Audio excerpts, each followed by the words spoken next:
প্রিয় ছাত্রছাত্রী, তোমাদের সকলকে আমাদের ইউটিউব চ্যানেল মেহনা ম্যাথমেটিক্সে স্বাগত জানাই। আশা করি তোমরা সকলেই ভালো আছো। আজকের এই ভিডিওতে আমরা দশম শ্রেণীর 12 নম্বর অধ্যায়ের গোলক চ্যাপ্টারের অঙ্কগুলো করব। এই চ্যাপ্টারে আমরা ফুল গোলক চ্যাপ্টারটা করব, পুরো গোলক চ্যাপ্টারটাই করব। এখানে আমরা প্রথমে কনসেপ্ট বা ধারণা এবং কোষে দেখি 12 যে সমস্ত অঙ্কগুলো আছে সমস্ত অঙ্কগুলোই কিন্তু এখানে সমাধান করব। ঠিক আছে, এটা অনশর্ট ভিডিও হতে চলেছে। তো তোমাদেরকে বলবো ভিডিওটি শেষ পর্যন্ত দেখবে, আর ভিডিওটি ভালো লাগলে অবশ্যই আমাদের চ্যানেলটিকে সাবস্ক্রাইব করবে এবং ভিডিওটিকে লাইক করবে। তাহলে চলো শুরু করা যাক। তোমরা এই ভিডিও ক্লাসের পিডিএফ কোথা থেকে ডাউনলোড করবে? তোমরা এই ভিডিও ক্লাসের পিডিএফ আমাদের অ্যাপ্লিকেশন থেকে ডাউনলোড করবে। ঠিক আছে, এবং এই আমাদের অ্যাপ্লিকেশন তোমরা কিভাবে ডাউনলোড করবে তার কিছু বর্ণনা আমরা নিচে দিয়ে দিয়েছি, তোমরা একটু দেখে নেবে। এপিকে ফাইল ডাউনলোড করবে অথবা ইন্দাস অ্যাপ স্টোর থেকে তোমরা কিন্তু ডাউনলোড করতে পারো আমাদের অ্যাপটি। ঠিক আছে, তাহলে চলো শুরু করি আজকের গোলক চ্যাপ্টারের প্রথম ক্লাস। ঠিক আছে, দেখো গোলক তোমরা যদি দেখো, গোলক গোলক হচ্ছে বল আকারের যে কোনো জিনিস, আমরা এক কথায় যেটাকে বল বলি, সেই ধরনের যে কোনো জিনিস। যেমন পৃথিবী, পৃথিবী হচ্ছে একটা গোলক, এটা একটা গোলক, ফুটবল একটা গোলক। হ্যাঁ, এগুলো সবগুলো হচ্ছে এক একটা গোলক। এক কথায় গোলক হচ্ছে বল টাইপের জিনিসগুলো, যেগুলো বল আকারের। ঠিক আছে, সেটা ছোট বড় যাই হোক।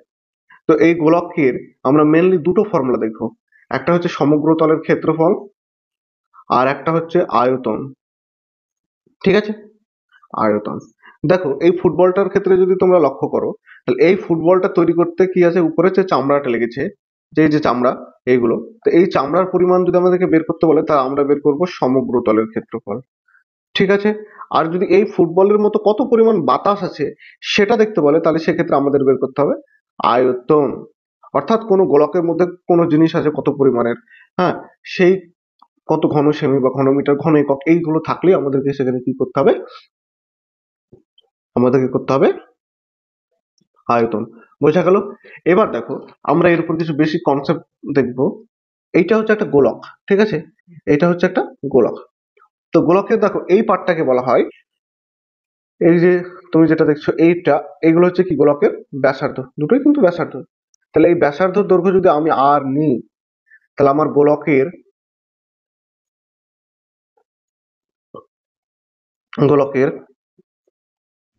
সমগ্র তলের ক্ষেত্রফল হবে, তলের ক্ষেত্রফল হচ্ছে 4πr²। ঠিক আছে, 4πr²। আর আয়তন হচ্ছে 4/3πr³ ঘন একক, আর এটা হচ্ছে বর্গ একক। ঠিক আছে, ক্লিয়ার? তাহলে এটা হচ্ছে আমাদের আয়তন আর এটা হচ্ছে আমাদের সমগ্র তলের ক্ষেত্রফল। তাহলে একটা গোলকের সমগ্র তলের ক্ষেত্রফল তোমরা বুঝতে পারবে। দেখো এখানে আমি কিন্তু লিখে দিয়েছি, গোলকের সমগ্র তলের ক্ষেত্রফল হচ্ছে 4πr², আর আয়তন হচ্ছে 4/3πr³। ঠিক আছে, বোঝা গেল? এখন তোমরা দেখো যে এই দুটো ফর্মুলা ছাড়া আরো কিন্তু দুটো ফর্মুলা আছে। কেন? কারণ যদি আমরা কোনো গোলককে আহ অর্ধেক করে দিই, তাহলে সেক্ষেত্রে অর্ধগোলক তৈরি হয়। তো অর্ধগোলকের ক্ষেত্রে কোনো গোলকের আয়তন, সমগ্র তলের ক্ষেত্রফল, বক্রতলের ক্ষেত্রফল, এই ফর্মুলাগুলো কিন্তু করতে হয়। তো আজকে আমরা মেনলি গোলকটা পড়ি, এর নেক্সট দিন অর্ধগোলকের অঙ্ক করার আগে আমরা কিন্তু ফর্মুলাগুলো তোমাদেরকে বলে দেবো। তাহলে একটা গোলকের আয়তনের ফর্মুলা বললাম 4/3πr³, আর সমগ্র তলের ক্ষেত্রফলের ফর্মুলা বললাম 4πr²। ঠিক আছে, এবার আমরা কোষে দেখি বারুদে চলে যাচ্ছি অঙ্ক করার জন্য। ঠিক আছে, তাহলে দেখো কোষে দেখি বারুদ দাগের একের অঙ্কটা বলছে একটি গোলকের ব্যাসার্ধের দৈর্ঘ্য 10.5 সেমি হলে তার সমগ্র তলের ক্ষেত্রফল হিসাব করে লিখি।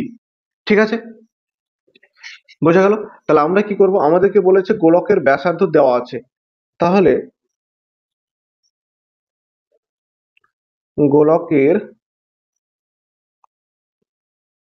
ব্যাসার্ধ আর সমান হচ্ছে 10.5 সেমি। ঠিক আছে, এবার দেখো সমগ্র তলের ক্ষেত্রফল যদি বের করতে বলে, তাহলে সমগ্র তলের ক্ষেত্রফল বের করতে বলেছে, অতএব গোলকের সমগ্র তলের ক্ষেত্রফল অর্থাৎ গোলকের সমগ্র তলের ক্ষেত্রফল কি হবে? গোলকের সমগ্র তলের ক্ষেত্রফলের ফর্মুলা হচ্ছে 4πr² বর্গ সেমি, তাই তো? তাহলে দেখো 4 ইন্টু 22/7 ইন্টু কত r², আর কত 10.5, যেহেতু স্কোয়ার আছে তাই আমি দুটো লিখে দিলাম 10.5। দেখো এই দশমিক তুলে দাও তাহলে নিচে 10, এই দশমিক তুলে দাও তাহলে হবে নিচে 10। ক্লিয়ার? বোঝা গেল?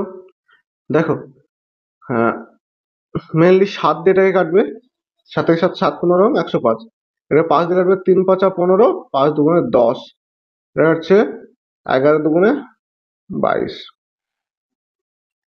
ঠিক আছে? আবার দেখো এখানে কত দিয়ে কাটছে? 5 দিয়ে, 5 দুগুণে 10, 5 একে 5 21, তাহলে এক্ষেত্রে হচ্ছে কত? 2 দিয়ে কাটছে, 5 দুগুণে 10। ঠিক আছে? দেখো এবার এটা দিয়ে কাটছে, 2 দিয়ে একে কাটো 2, তাহলে আমার উপরে থাকছে কত? 2 ইন্টু 11 ইন্টু 3 ইন্টু 21। ঠিক আছে? তাহলে 3 দুগুণে 6, 6 11 66 ইন্টু 21, তাহলে 66 ইন্টু 21 এর গুণ করো, তাহলে এর গুণফল আমাদের হবে 1386 বর্গ সেমি। ঠিক আছে? তাহলে গোলকের সমগ্র তলের ক্ষেত্রফল কত বেরোলো? অতএব গোলকের সমগ্র তলের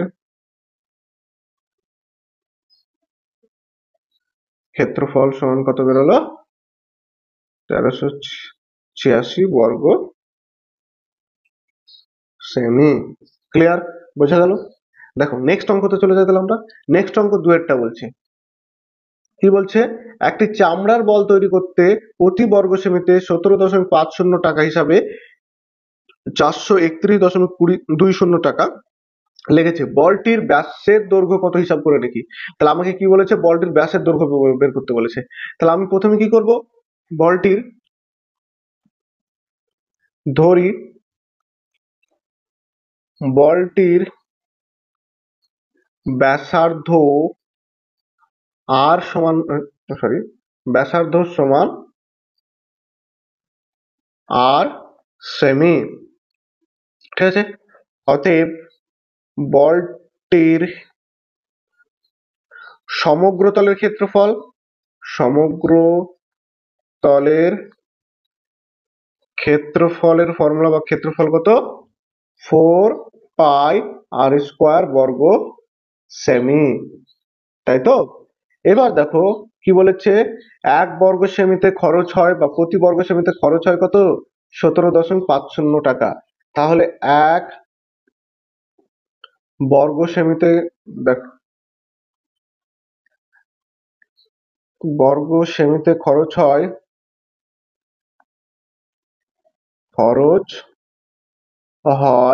কত? 17.50 টাকা, তাই তো? তাহলে বা কত? 4πr² বর্গ সেমিতে খরচ হবে কত? তাহলে 17.50 ইন্টু 4πr² টাকা। বোঝা গেল? দেখো এখানে যে মানটা দিয়েছে, এই মানটা যেটা দিয়েছে সেটা কিন্তু বইয়ে দেওয়া আছে খরচ হচ্ছে 431.20 টাকা, কিন্তু আমাদের বেরোলো 17.50 ইন্টু 4πr² টাকা। তাহলে এই মানটা আর এই মানটা কি হবে? সমান হবে, তাই তো? তাহলে আমি করে দিতে পারি, অতএব শর্তানুসারে, 17.50 ইন্টু 4πr² সমান কত? 431.20 টাকা। বোঝা গেল? ক্লিয়ার? দেখো আমি যদি এই পার্টটা, এইটা এইদিকে গুণ আছে, এইদিকে গেলে কি হয়ে যাবে? ভাগ হয়ে যাবে, তাই তো? তাহলে আমি যদি এটা করি, বা আমি এখান থেকে তোমার ডাইরেক্ট আর এর মানটা যদি বের করি, r² বের করি, তাহলে কি হবে? দেখো r² সমান, ঠিক আছে? তাহলে দেখো এইটা উপরে আছে, উপরে থাকবে, আর এটা কি গুণাকার আছে এদিকে, তাহলে বাই হয়ে যাবে, ভাগ। বোঝা গেল? তাহলে আমি এখানে কত? 431.20, নিচে হচ্ছে 17.50। ঠিক আছে? দেখো 4টা এখানে গুণাকার আছে, তাহলে এইদিকে গেলে কি হয়ে যাবে? বায়াকার হয়ে যাবে, তাহলে নিচে ইন্টু 4। ঠিক আছে? এখানে দেখো 22/7 এদিকে আসলে উল্টে যাবে, তাহলে 7/22 হয় গুণ করলে। তাহলে আমি এখানে লিখবো ইন্টু 7 বাই নিচে হচ্ছে 22। ঠিক আছে, দশমিক দশমিক তুলে দাও, শূন্য শূন্য কেটে দাও। ঠিক আছে, তাহলে তুমি একে কাটো 11 দ্বারা, তাহলে পাবে 11 দুগুণে 22, আর এখানে পাবে 392। ঠিক আছে, 4 দিয়ে কাটো, 4 দিয়ে 392 কাটলে তুমি পাবে 98। ঠিক আছে, 98। এবং 17কে যদি তুমি 175কে 7 দিয়ে কাটো, তাহলে নিচে পাবে 25। ঠিক আছে, তাহলে নিচে হচ্ছে 25, এবং 2 দিয়ে 98কে কাটো, তাহলে হচ্ছে 49। তাহলে বা তুমি আর স্কোয়ার সমান পাচ্ছ, আর স্কোয়ার সমান 49/25, তাই তো? অতএব বা আর সমান কি √49/25, তার মানে কত 7/5, অর্থাৎ এটাকে ভেঙে দাও, হচ্ছে কে 5, 2 নামছে দশমিকের 0, 4 5 20, তাহলে 1.4 সেমি। তাহলে এখানে কি লিখবো, অতএব ব্যাসার্ধ সমান 1.4 সেমি। অতএব নির্ণীয় ব্যাসের দৈর্ঘ্য, তাহলে কি ব্যাসের দৈর্ঘ্য কি, ব্যাস হচ্ছে ব্যাসার্ধের দ্বিগুণ, তাহলে 2 ইন্টু 1.4 অর্থাৎ 2.8 সেমি। ক্লিয়ার, বোঝা গেল? এবার দেখো নেক্সট অঙ্ক কি বলছে। নেক্সট অঙ্ক বলছে স্কুল শটপট খেলার জন্য একটি বল ব্যবহার করা হয়, তার ব্যাসের দৈর্ঘ্য হচ্ছে 7 সেমি হলে বলটিতে কত ঘন সেমি লোহা আছে। অর্থাৎ যেহেতু ঘন সেমি বলেছে, সুতরাং কি করতে হবে, এর আয়তন বের করতে হবে। ঠিক আছে, তাহলে দেখো এখানে আমার কি বলা আছে, প্রথমে এখানে আমার বলা আছে ব্যাসের দৈর্ঘ্য, তাহলে আয়তন বের করার জন্য প্রথমে আমাকে বের করতে হবে ব্যাসার্ধের দৈর্ঘ্য। তাহলে কি বলেছে, বলটির ব্যাসের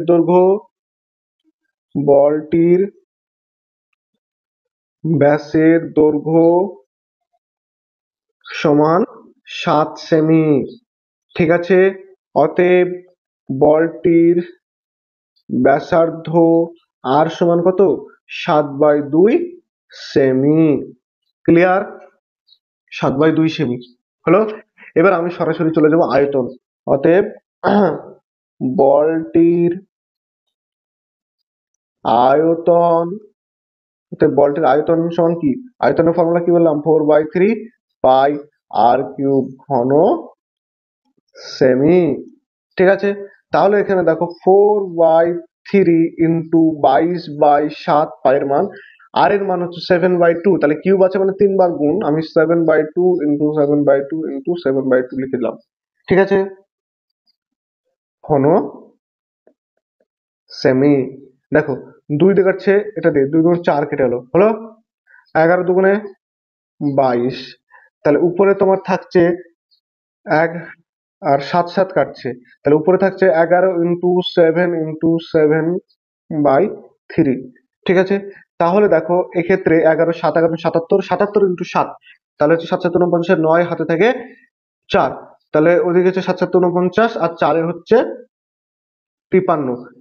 ঠিক আছে, তাহলে এটা হচ্ছে 539/3, তাহলে 539কে 3 দিয়ে ভাগ করো, পেয়ে যাবে 3 1 3, 1 3 নামছে, 3 4 12, 1 9 নামছে, ও সরি একটু ভুলে গেল এখানে। দেখো এটা হচ্ছে, ঠিক আছে, দেখো কত নামছে, 3 নামছে আর এদিকে 2 নামছে, তাই তো, 3 7 21, তাহলে এদিকে 2 নামবে 29, 3 9 27, কত নামছে 2, তাহলে 2.3, তাহলে বলটির আয়তন কত। অতএব নির্ণীয় বলটির আয়তন সমান হচ্ছে 179.2/3 ঘন সেমি। ঠিক আছে, বোঝা গেল, আশা করি তোমরা এটা বুঝতে পেরেছো। এবার দেখো নেক্সট অঙ্ক বলছে চারেরটা কি বলছে, দেখো যে 28 সেমি দৈর্ঘ্যের ব্যাস বিশিষ্ট একটি নীরব গোলক জলকে সম্পূর্ণভাবে নিমজ্জিত করলে যে পরিমাণ জল অপসারিত হচ্ছে। ঠিক আছে, এটা বুঝতে পেরেছো, এটা হচ্ছে ধরো এইরকম একটা জল আছে। ঠিক আছে, আমি একটা হালকা ডায়াগ্রামটা দিই, এরকম একটা জল আছে, ধরো একটা কাচের গ্লাসে তোমার এই জল আছে, ঠিক আছে, এরকম একদম লেভেলে তুমি কি করলে একটা বল এর মধ্যে ঢুকে দিচ্ছ। তাহলে তুমি যেই বলটা ঢুকাচ্ছ, ঠিক আছে, তখন কি হচ্ছে, এই যে জল, কিছু জল নিচে পড়ে যাচ্ছে। তাহলে কতটা জল পড়ছে, সেই জলের পরিমাণটা হচ্ছে এই যে বলের আয়তন, ঠিক আছে, যে বলটা তুমি ঢুকাচ্ছ সেই বলের যে আয়তন, সেই আয়তন পরিমাণ অর্থাৎ সম আয়তন পরিমাণ জল কিন্তু আমাদের বাইরে পড়ে যাচ্ছে। তাই এখানে বলছে যে জলকে সম্পূর্ণভাবে নিমজ্জিত করলে যে পরিমাণ জল অপসারিত করবে তা নির্ণয় করি। তাহলে কত পরিমাণ জল অপসারণ করবে, ওই বলটির যে আয়তন, সে আয়তন পরিমাণ কিন্তু জল অপসারিত হবে। ঠিক আছে, তাহলে দেখো আমরা আয়তনটা বের করে নিই ডাইরেক্ট। তাহলে কি করব, এখানে ডাইরেক্ট লিখবো যে বলটির ব্যাসার্ধ দেওয়া আছে, বলটির ব্যাস সমান দেওয়া আছে 28 সেমি। অতএব বলটির ব্যাসার্ধ হচ্ছে আর সমান 28/2 অর্থাৎ 14 সেমি হলো। অতএব বলটির আয়তন, বলটির আয়তন সমান কত, 4/3 পাই আর কিউব ঘন সেমি। তাহলে কত, 4/3, পায়ের মান কত 22/7, আর এর মান কত 14, তাহলে আর কিউব মানে 14 × 14 × 14, 7 দুগুণে 14। ঠিক আছে, তাহলে উপরে যদি দেখি, তাহলে উপরে থাকছে আমার নিচে 3, উপরে থাকছে 4 দুগুণে 8, 8, ঠিক আছে, 4 দুগুণে এই তিনটে যদি গুণ করি তাহলে 4 দুগুণে 8, 8 দুগুণে 16, 6 হাতে থাকে 1, 8 দুগুণে 16 হাতে থাকে 17, 76 × 196, তাই না? তাহলে হচ্ছে 176 × 196। তাহলে দেখো 176 × 196 কে এখন তুমি যদি গুণ করো তাহলে তোমার গুণফল হবে 34,496/3। তাহলে আমি কি করবো, ডাইরেক্ট ভাগ করে দেবো। 34,496 কে 3 দ্বারা ভাগ করলে 3 একে 3, নামছে কত 4, 3 একে 3, কত 1 4, 3 4 12, নামছে কত 2, তাহলে 9, 3 9 27, কত 2 26, ঠিক আছে, 3 8 24, তাহলে হচ্ছে 2, তাহলে 2 গুণ 3, এটা হচ্ছে আয়তন। অতএব যে পরিমাণ জল অপসারিত হবে তার নির্ণয় করব। তাহলে কত, তাহলে অতএব দেব, অতএব 11,498 × 2/3 বর্গ ঘন সেমি পরিমাণ জল অপসারিত হবে, ঘন সেমি পরিমাণ জল অপসারিত হবে। ঠিক আছে, বোঝা গেল?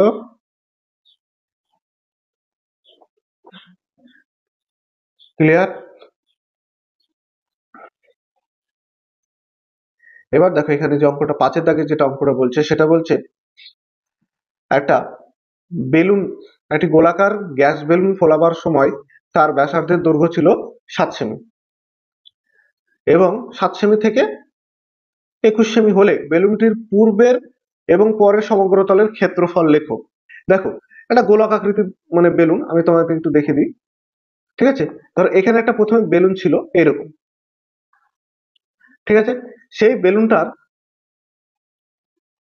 ব্যাসার্ধ ছিল কত, 7 সেমি। এখন এই বেলুনটাকে যদি আমরা ফোলাই তাহলে সেক্ষেত্রে আমরা কি পাচ্ছি, এর থেকে একটু বড় বেলুন পাচ্ছি, এরকম একটা বড় বেলুন।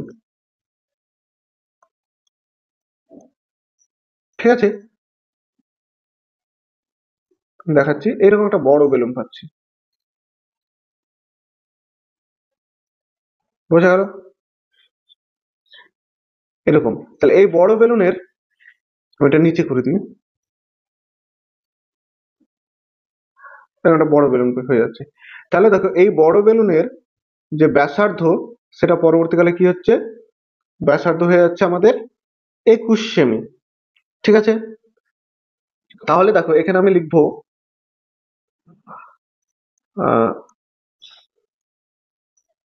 পূর্বে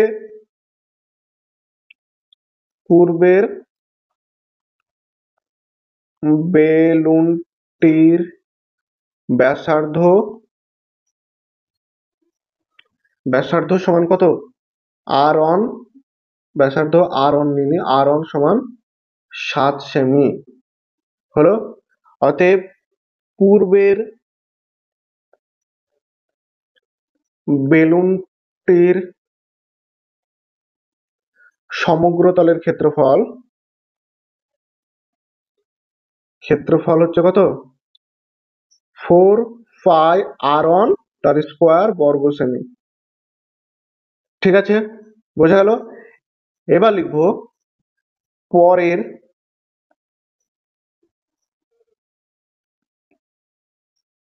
বেলুনটির ব্যাসার্ধ r2 সমান হচ্ছে 21 সেমি। ঠিক আছে, অতএব পরের বেলুনটির সমগ্র তলের ক্ষেত্রফল হবে কি? ক্ষেত্রফল হচ্ছে 4 পাই r2 তার স্কয়ার বর্গ সেমি। 4 পাই r2 তার স্কয়ার বর্গ সেমি। বোঝা গেল? এবার আমরা কি করব, যে ওই দুটোর অনুপাত বের করব। কি বলেছে? পূর্বের এবং পরের বেলুনের সমগ্র তলের ক্ষেত্রফলের অনুপাত। ঠিক আছে, তাহলে আমরা লিখব অতএব পূর্বের ও পরের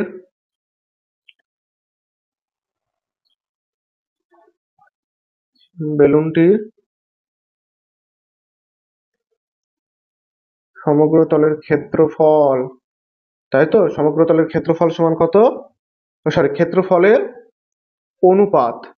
তাহলে অনুপাত, দেখো অনুপাত কত? প্রথম কাটটা কত আছে? প্রথম কাটটা আছে 4 পাই r1 তার স্কয়ার ইস টু পরেরটা হচ্ছে 4 পাই r2 তার স্কয়ার। ঠিক আছে, তাহলে এটা মানে কি লিখতে পারি? 4 পাই r1 square by 4 pi r2 তার স্কয়ার। দেখো 4 পাই পাই এবং 4 4 কেটে গেল, তাহলে এটা কি দাঁড়াচ্ছে? r1 বাই r2 তার হোল স্কয়ার। ঠিক আছে, দেখো r1 বাই r2, r1 এর মান কত? 7, আর r2 এর মান কত? 21 তার হোল স্কয়ার। তাহলে 7 দিয়ে 21 কাটলে 3, তাহলে এখান থেকে কত? 1/3 তার স্কয়ার সমান কত? 1/9। দেয়ারফর 1:9, অতএব 1:9, তাই তো? তাহলে পূর্বের এবং পরের বেলুনটির সমগ্র তলের ক্ষেত্রফলের অনুপাত বলে তোমরা এটা লিখে দাও। নির্ণয় অনুপাত বলে লিখে দিচ্ছি। নির্ণয় অনুপাত সমান 1:9। ঠিক আছে, বোঝা গেল? দেখো এখানে দেখো, এইটা হচ্ছে একটা কি গোলক। ঠিক আছে, আমি বলেছিলাম গোলকের আয়তনের ফর্মুলা হচ্ছে 4/3 পাই r³ ঘন একক। ঠিক আছে, দেখো এই গোলকের আয়তন মানে কি? এই গোলকে যত পরিমাণ কোনো পদার্থ আছে সেটা। এখন বিষয়টা হচ্ছে এই গোলকটাকে দুই ভাগে ভেঙে নিলাম, তাহলে কি এটা অর্ধগোলক তৈরি হলো? অর্ধগোলক হলো ওটা, তাই তো? অর্থাৎ আগের যে গোলক ছিল তার অর্ধেক হলো। তাহলে এক্ষেত্রে অর্ধগোলকের আয়তন কি হবে? তাহলে এটা হচ্ছে অর্ধগোলক। ঠিক আছে, তাহলে অর্ধগোলকের আয়তনের ফর্মুলা কি হবে? আগের যে গোলক আছে সেটাকে 1/2 দ্বারা গুণ করে দেবো, তাই তো? তাহলে 1/2 ইন্টু 4/3 পাই r³। দেখো এই 2 আর এই 4 এর সাথে কেটে যাচ্ছে, তাহলে 2, তাহলে 2/3 পাই r³ ঘন একক। ঠিক আছে, তাহলে এখান থেকে আমি কি পেলাম? অতএব অর্ধগোলকের ক্ষেত্রফল পেলাম, সরি আয়তন। অতএব অর্ধগোলকের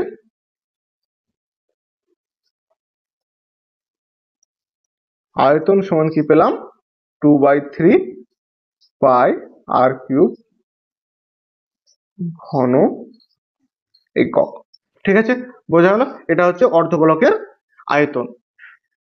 নেক্সট দেখো, এই যে গোলকটা আছে এই গোলকটাকে যদি আমি অর্ধেক করি তাহলে এরকম একটা গোলক পাচ্ছি। দেখো এই গোলকের কত ব্যাস, এই গোলকের ব্যাসার্ধ কত? r, তাহলে এর অর্ধেকেরও ব্যাসার্ধ হবে r। কিন্তু দেখো এখানে আমরা কি পাচ্ছি? একটা গোলকের দুটো অংশ পাচ্ছি। কি বলতো, গোলকের আমরা যখন পড়ছিলাম মেনলি পার্শ্বতলের ক্ষেত্রফল বা বক্রতলের ক্ষেত্রফলটা ছিল, কিন্তু যখনই সেটাকে অর্ধেক করলাম, দেখো একটা গোলকের যেটা ভূমির তল, সে এই তলটা কিন্তু এক্সট্রা আসলো, তাই না? তাহলে এই ক্ষেত্রে আমি দুই ধরনের পাবো।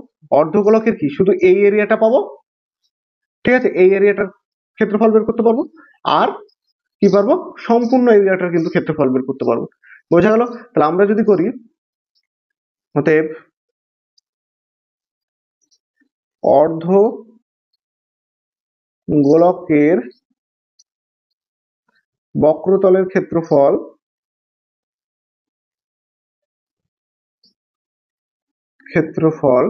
তাহলে কি হবে বলতো, যেহেতু আমরা এই এরিয়াটা নিচ্ছি না, শুধু বক্রতলটা করছি, ঠিক আছে, এরিয়াটা নিচ্ছি না, সুতরাং কি এই যে গোলকের ক্ষেত্রফল সেটা ডাইরেক্টলি কিন্তু অর্ধেক করে দিতে পারবো, ঠিক আছে। তাহলে অতএব বক্রতলের ক্ষেত্রফল কি 1/2 ইন্টু 4πr² বর্গ একক। তাহলে 2 দেওয়া আছে, 2 2 4, তাহলে কি হচ্ছে 2πr² বর্গ একক। বোঝা গেল? ক্লিয়ার? এখন দেখো, আমি যদি সম্পূর্ণ অংশটা নিই, মানে এই সম্পূর্ণ অংশটাই যদি ক্ষেত্রফলটা বের করি, তাহলে সেক্ষেত্রে কি হবে, সেক্ষেত্রে হবে, দেখো এই যে বক্রতলের ক্ষেত্রফল পেলাম, এর সঙ্গে কি এই এরিয়াটার ক্ষেত্রফলটা যুক্ত হবে। এটা কি, এটা একটা বৃত্ত আকৃতি, তাহলে একটা বৃত্তের ক্ষেত্রফল কি πr², তাই তো? তো আমি লিখবো অতএব অর্ধগোলকের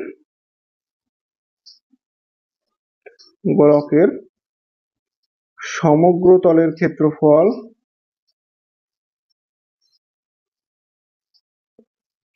সমান হচ্ছে কত, 2πr² প্লাস πr²।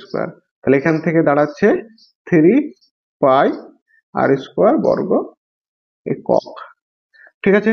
বোঝা গেল? তাহলে আমরা কি পেলাম, অর্ধগোলকের আয়তনের ফর্মুলা শিখলাম, অর্ধগোলকের বক্রতলের ক্ষেত্রফল শিখলাম, আর অর্ধগোলকের সমগ্র তলের ক্ষেত্রফল। আয়তনের ফর্মুলাটা কি বললাম, অর্ধগোলকের আয়তনের ফর্মুলা হচ্ছে 2/3πr³, আর বক্রতলের ক্ষেত্রফল 2πr², আর সমগ্র তলের ক্ষেত্রফল 3πr², ঠিক আছে? এই ফর্মুলা তিনটে শিখলাম। তাহলে বেসিক্যালি এই ফর্মুলা তিনটে হচ্ছে আমাদের অর্ধগোলকের ফর্মুলা, ঠিক আছে? তাহলে এর আগে আমরা কি গোলকের দুটো ফর্মুলা শিখেছিলাম, আর এখানে অর্ধগোলকের তিনটে ফর্মুলা, তাহলে টোটাল 5টা ফর্মুলার মধ্যে এই চ্যাপ্টারের সমস্ত অঙ্ক কমপ্লিট। বোঝা গেল? দেখো, আগের দাগের 12 কোষে দেখি 12 এর, মানে আগের ভিডিওতে আমরা যেটা করেছিলাম 5 এর দাগের অঙ্ক পর্যন্ত কিন্তু করেছিলাম। তাহলে এখনকার ভিডিওতে 6 এর দাগের অঙ্ক থেকে শুরু করব সরাসরি, ঠিক আছে? তাহলে চলো আমরা 6 এর দাগের অঙ্কটা দেখে নিই কি বলছে। দেখো কি বলছে, অর্ধগোলাকৃতি একটি বাটি তৈরি করতে কত 127.2/7 বর্গ সেমি পাত লেগেছে। তাহলে বাটিটির মুখের ব্যাসার্ধের দৈর্ঘ্য বা ব্যাসের দৈর্ঘ্য হিসাব করে লিখি। দেখো এই একটা বাটি, ঠিক আছে, তাহলে এই বাটিটার কি পাত লাগবে কি এই চারি সাইডের যা, কারণ এই এরিয়াটা তো ফাঁকা থাকে, তাই না, এই এরিয়াটা তো ফাঁকা থাকে বাটি। বোঝা গেল? তাহলে আমি এটাকে ধরে নেব, এই যে ধরি এর ব্যাসার্ধটা হচ্ছে আর, ঠিক আছে, তাহলে আমি এটা ধরে নেব, ধরি বাটিটির মুখের ব্যাসার্ধ সমান আর সেমি, ঠিক আছে। তাহলে আমরা কি করব, জাস্ট বক্রতলের ক্ষেত্রফলটা বের করব। অতএব বাটিটির বক্রতলের ক্ষেত্রফল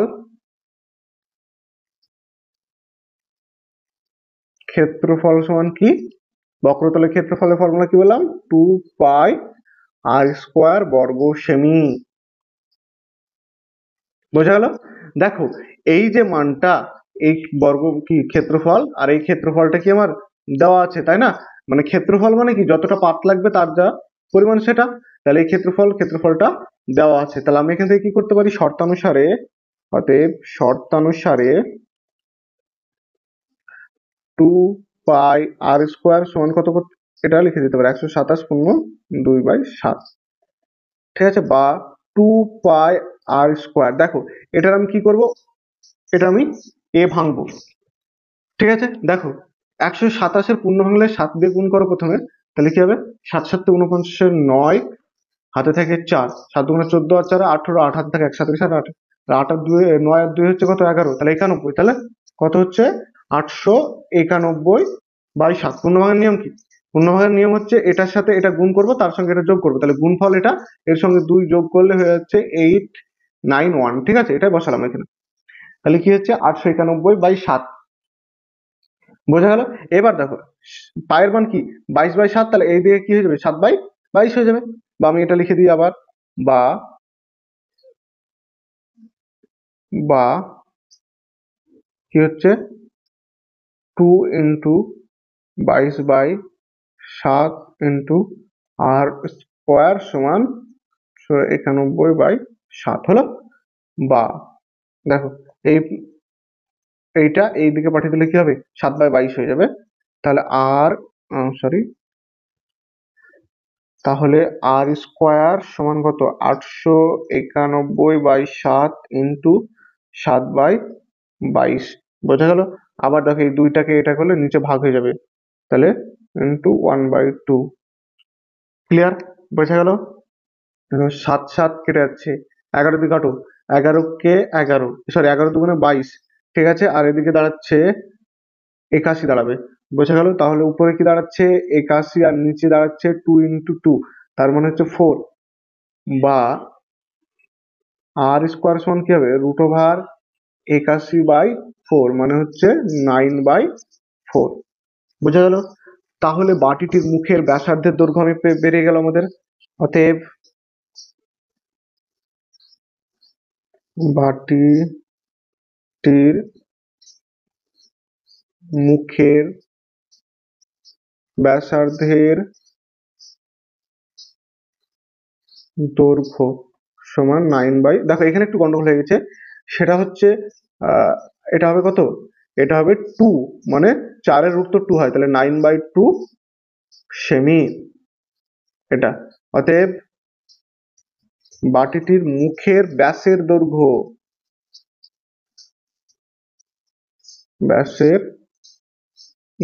সমান কত হবে? 2 × 9/2 সেমি, তাহলে হচ্ছে কত? 9 সেমি। ঠিক আছে, বোঝা গেল? ক্লিয়ার?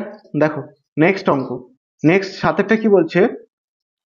7-এরটা বলছে একটি নিরেট লোহার গোলকের ব্যাসার্ধের দৈর্ঘ্য হচ্ছে 2.1 সেমি।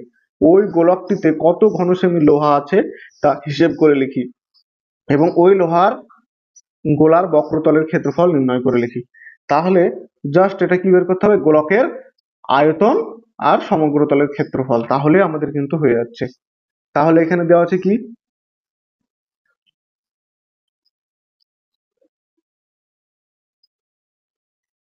গোলার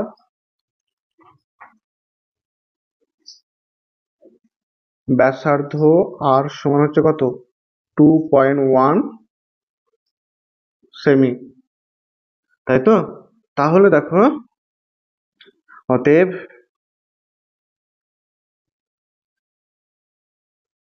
গোলার আয়তন আয়তন সমান কত? 4/3 পাই r³ ঘন সেমি। বোঝা গেল? তাহলে দেখো 4/3 ইন্টু 22/7 ইন্টু কত? r³ আছে, r এর মান কত? এখানে r³ আছে, আর r এর মান হচ্ছে 2.1। তাহলে যেহেতু কিউব আছে তাই 3 বার লিখে দেবো, 2.1 ইন্টু 2.1 ইন্টু 2.1।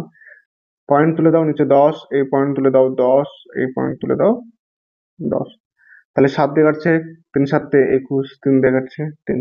তাহলে উপরে থাকছে, নিচে থাকছে 1000, উপরে থাকছে কত? 4 আসছে 88 ইন্টু 21 21 হচ্ছে 441। ঠিক আছে, তাহলে 88 ইন্টু 441 গুণ করো, তাহলে এটা তোমাদের গুণ করলে,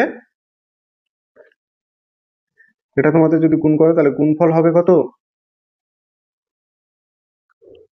38,808 বাই নিচে কত? 1000। ক্লিয়ার? এটা, তাহলে এখান থেকে এটা হবে 38.808, কেননা তিনটে শূন্য আছে তাই 3 ঘর আগে দশমিক বসিয়ে দিলাম, ঘন সেমি। বোঝা গেল? তাহলে এর কোশ্চেনটা আমাদেরকে কি বলেছিল, এখানে বলেছিল যে ওই গোলাটিতে কত ঘন সেমি লোহা আছে। তাহলে আমরা এখানে অ্যান্সারটা লিখে দেবো, অতএব ওই গোলাটিতে 38.808 ঘন সেমি লোহা আছে। ক্লিয়ার? এবার আমি কি বের করব, এবার আমি বের করব ওই গোলাটির সমগ্র তলের ক্ষেত্রফল, তাই তো? তাহলে এবার আমরা ডাইরেক্ট যাব, অতএব ওই গোলাটির সমগ্র তলের ক্ষেত্রফল সমান কত? ক্ষেত্রফলের ফর্মুলা কি বলেছিলাম? 4πr² বর্গ সেমি। হলো? তাহলে 4 ইন্টু পায়ের মান হচ্ছে 22/7, আর আর এর মান কত? আর এর মান হচ্ছে 2.1 সেমি, তাই তো? তাহলে এখানে আমি বসে দেবো 2.1। তাহলে 2.1 ইন্টু 2.1, যেহেতু আর স্কোয়ার আছে তাই দুবার বসলো। পয়েন্ট তুলে দাও 10, পয়েন্ট তুলে দাও। ঠিক আছে? ক্লিয়ার? তাহলে কাটাকাটি করে দাও। এই 7 দিয়ে কাটছে, দেখো এই 7 দিয়ে কাটছে, 3 7 21, 3। তাহলে করে দাঁড়াচ্ছে কত? দাঁড়াচ্ছে 28, 4 22 88, আর 3 21 63, আর বাই 100। ঠিক আছে? তাহলে 88 এবং 63 গুণ করো, তাহলে এটা গুণ করলে কত হবে?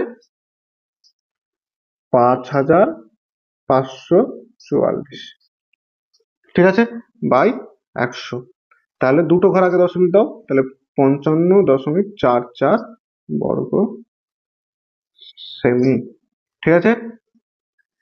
বোঝা গেল? এবার আমাকে কি বলেছিল লিখতে? আমাকে লিখতে বলেছিল এটা ওই লোহার গোলাকার বক্রতলের ক্ষেত্রফল। তাহলে বক্রতল সমগ্রতল একই জিনিস, তাহলে এখানে বক্রতলই লিখে দাও, সবটা ভালো হবে।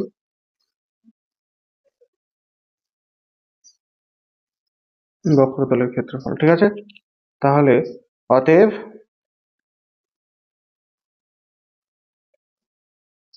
গোলাটির বক্রতলের ক্ষেত্রফল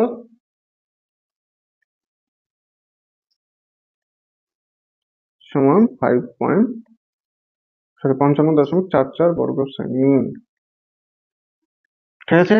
বোঝা গেল? গুড। এবার দেখো 8 অঙ্কটা কি বলছে, যে একটি নিরেট সীসার গোলকের ব্যাসের দৈর্ঘ্য 14 সেমি, ওই গোলকটিতে গলিয়ে 3.5 সেমি দৈর্ঘ্যের ব্যাসার্ধের কতগুলি নিরেট গোলক তৈরি করা হবে? তাহলে একটা বড় গোলক আছে, ঠিক আছে, এরকম একটা বড় গোলক আছে, সেই গোলকটাকে গলিয়ে আমি অনেকগুলো ছোট ছোট গোলক তৈরি করছি, তাহলে কতগুলো গোলক তৈরি হবে? তাহলে বড় গোলকের যে আয়তন, সেটাকে ছোট গোলকের আয়তন দিয়ে ভাগ করলে আমরা পেয়ে যাব, তাই না? সেটাকে আমরা ছোট গোলকের আয়তন দিয়ে ভাগ করলেই আমরা পেয়ে যাব যে কতগুলো গোলক পাবো। তাহলে আমরা এখানে লিখি, বড় গোলকের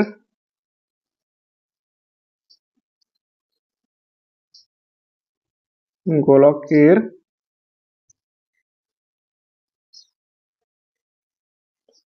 বড় গোলকের ব্যাসার্ধ আর1 সমান কত? ব্যাস বলেছে 14 সেমি, তাহলে ব্যাসার্ধ হবে 14/2, অর্থাৎ 7 সেমি। হলো? অতএব বড় গোলকের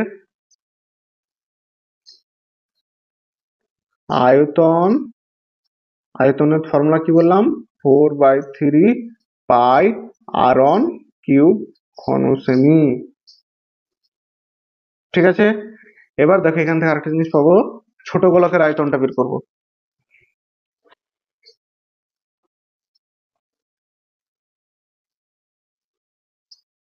কি বলবো? ছোট গোলকের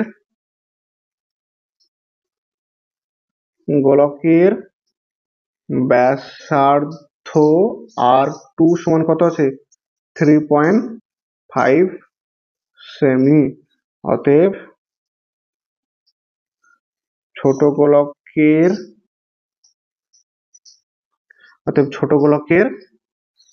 কি লিখবো?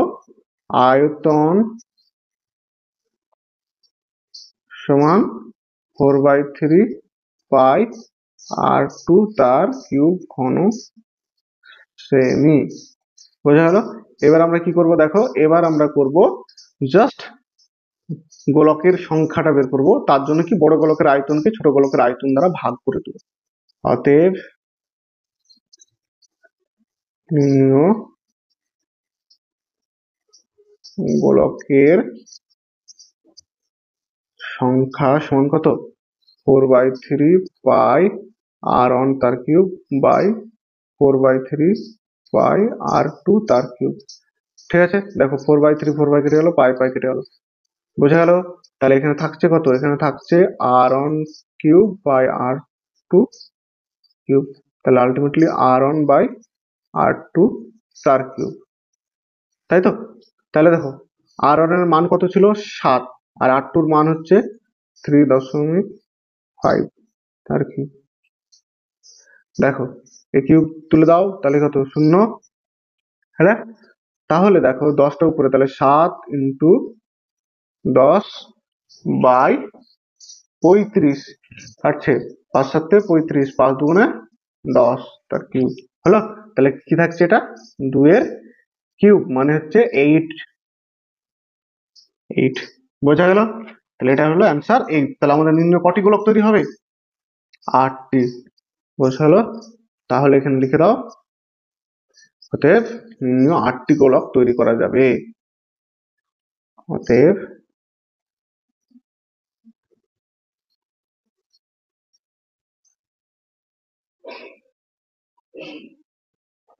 গোলক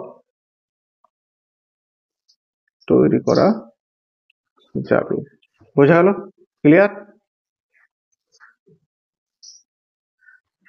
দেখো এবার আমরা 9 দাগের অঙ্কটা করব। বলছে 3 সেমি, 4 সেমি এবং 6 সেমি দৈর্ঘ্যের ব্যাসার্ধ বিশিষ্ট 3টি নিরেট তামার গোলককে গলিয়ে একটি যে বড় নিরেট গোলক তৈরি করা হলো, সেই বড় গোলকের ব্যাসার্ধের দৈর্ঘ্য হিসাব করে লিখি।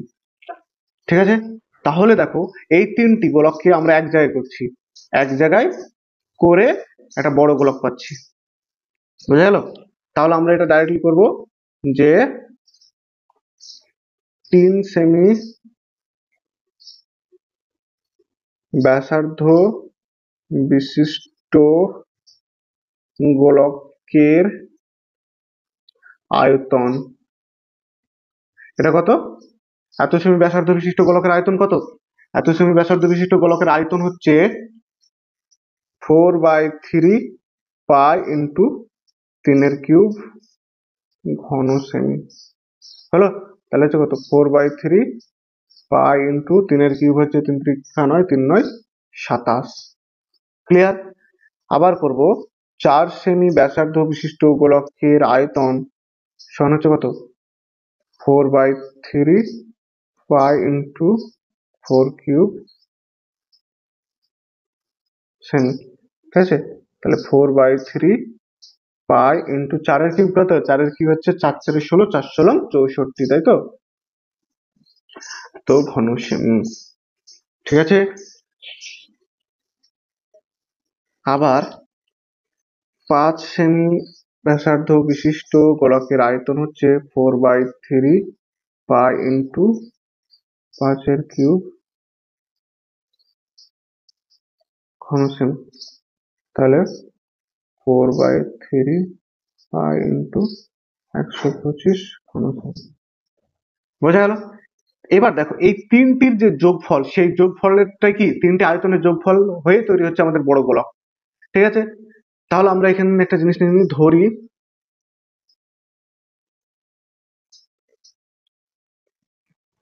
বড় গোলকের ব্যাসার্ধ সমান কত?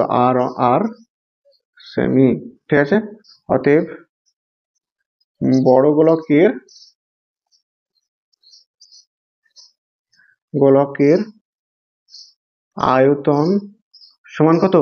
4/3 পাই আর কিউব ঘন সেমি। বোঝা গেল? শর্তানুসারে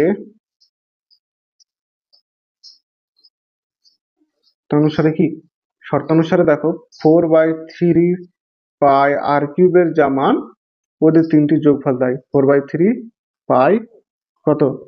27 plus 4/3 into pi into 64 plus 4/3 pi into 125। বোঝা গেল? তাহলে দেখো এখান থেকে আমি কি করব, বা 4/3 পাই আর কিউব নাও, আর এখান থেকে 4/3 পাইটা কমন নাও, তাহলে 4/3 পাই কমন নিলে 27 প্লাস 64 প্লাস 125। বোঝা গেল? দেখো 4/3 কেটে যাচ্ছে, পাই কেটে যাচ্ছে, তাহলে বা আর কিউব সমান কি এই তিনটির যোগ করে দাও, এই তিনটির যোগ। তাহলে এই তিনটির যোগ করলে কত হবে? এই তিনটির যোগ করলে হবে 216, তাই তো? তাহলে এটা হচ্ছে 216, ঠিক আছে? বা আর সমান হচ্ছে কত? Cube root by 216। তাহলে 216 কে ফ্যাক্টর হলো কত? 6 দিয়ে যাবে 36, তাই না? তাহলে এবার 36 এ 6 দিই, তাহলে কি দাঁড়াচ্ছে? কিউব রুট 6 ইন্টু 6 ইন্টু 6, তার মানে কত বেরোবে? 6। বোঝা গেল? ক্লিয়ার? এখানে কি বলেছিল বের করতে? আমাদের বের করতে বলেছিল, অতএব বড় গোলকটির ব্যাসার্ধের দৈর্ঘ্য হিসাব করে লিখি। কি? বড় গোলকটির ব্যাসার্ধের দৈর্ঘ্য। তাহলে আমরা পেলাম আর ব্যাসার্ধের দৈর্ঘ্য। অতএব নির্ণীয় বড় গোলকের ব্যাসার্ধের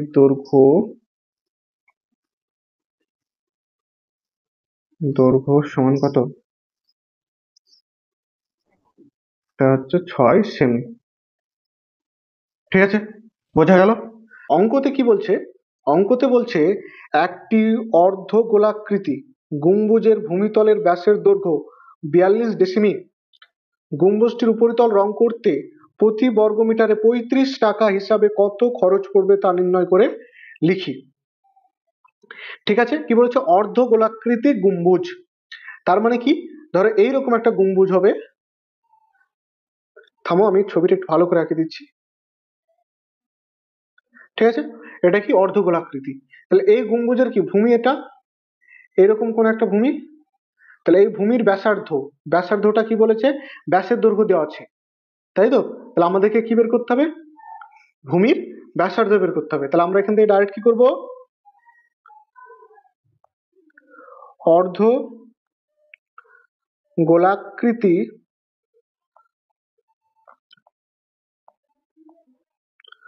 গম্বুজের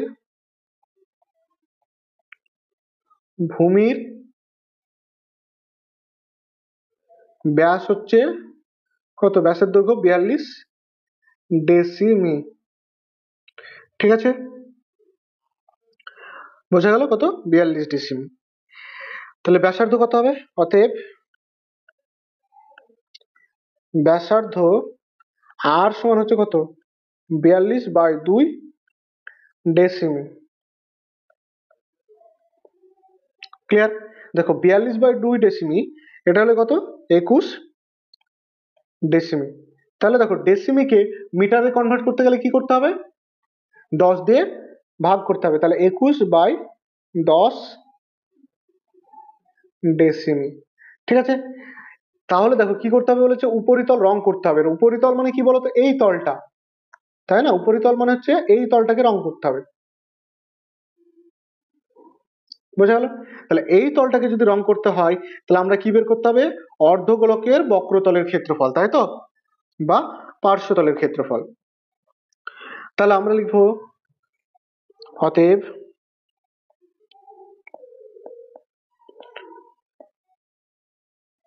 গম্বুজটির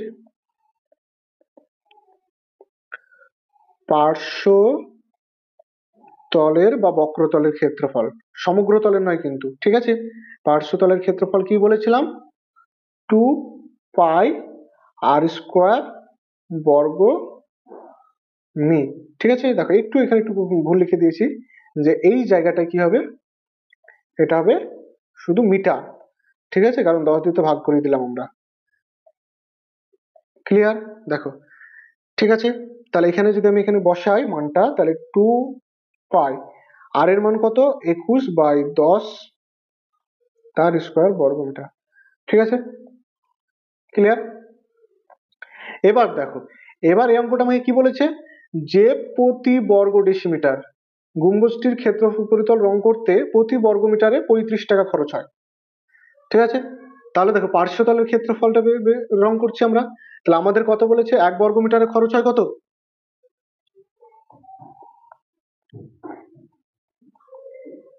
প্রতি বর্গ মিটারে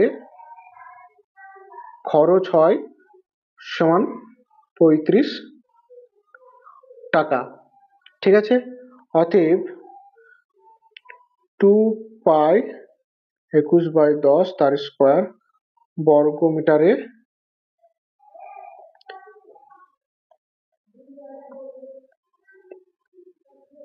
খরচ হবে, তাহলে কি হবে, 35 দিয়ে গুণ করবো, 35 ইন্টু 2 পাই ইন্টু 21/10 তার স্কোয়ার। ঠিক আছে, তাহলে দেখো 35 ইন্টু 2 ইন্টু 22/7 ইন্টু 21/10 মানে কি 21/10 তার স্কোয়ার বলেছে, তার মানে 21/10 ইন্টু 21/10 করে নিলাম, এত টাকা। ঠিক আছে, তাহলে দেখো কাটাকাটি করছো, 5 7 35, ঠিক আছে, 5 দুগুণে 10, এই 2 2 কেটে গেল, বোঝা গেল? তাহলে উপরে কি থাকছে, 22 ইন্টু 21 ইন্টু 21 বাই নিচে কত থাকছে, নিচে থাকছে 10। ঠিক আছে, উপরে দেখো 22 ইন্টু 21 21 কত, 441। ক্লিয়ার? 441। এবার দেখো যদি, আর নিচে 10 থেকে যাচ্ছে, দেখো 441কে 441কে 22 দিয়ে গুণ করে দাও, তাহলে কত, 2 কে 2, 4 দুগুণে 8, 4 দুগুণে 8 ইন্টু 2 কে 2, 4 দুগুণে 8, 4 দুগুণে 8। ঠিক আছে, তাহলে 8 আর 2 10 শূন্য হাতে থাকে 1, 8 আর কত, 8 আর 16, 16 হাতে রাখে 17, 8 আর একে 9, তাহলে এটা সমান দাঁড়াচ্ছে কত, 9702/10। তাহলে যেহেতু 10 দিয়ে ভাগ করতে হবে, তাই এক ঘর আগে দশমিক বসাবো, তাহলে 970.2 টাকা। ঠিক আছে, এইটা বোঝা গেল? তাহলে আমরা কি লিখবো, অতএব গম্বুজটির উপরিতল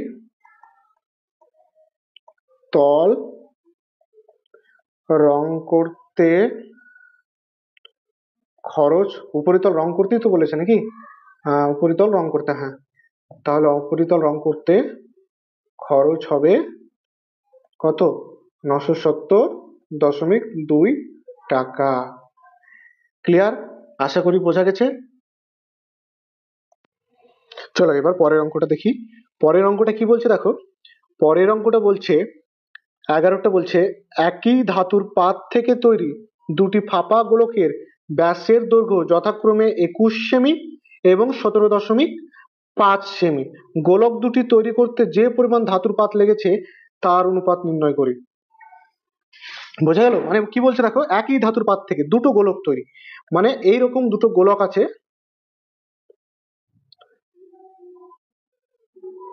ঠিক আছে, এই গোলক দুটির কি বলেছে বলতো, একটা ব্যাসের দৈর্ঘ্য বলেছে, মানে পুরো ব্যাসের দৈর্ঘ্যটা এরকম, ঠিক আছে, ব্যাসের দৈর্ঘ্য বলেছে 21 আর একটা ব্যাসের দৈর্ঘ্য বলেছে 17.5 সেমি। তাহলে দেখো যেহেতু বলেছে আমাদের কি কতটা পাত লাগবে, ধাতু লাগবে, সুতরাং কি আমাদের পুরো গোলকের কি বের করতে হবে, পার্শ্বতলের ক্ষেত্রফল বা সমগ্র তলের ক্ষেত্রফল, তাই তো, এরিয়াটা। তাহলে আমরা লিখবো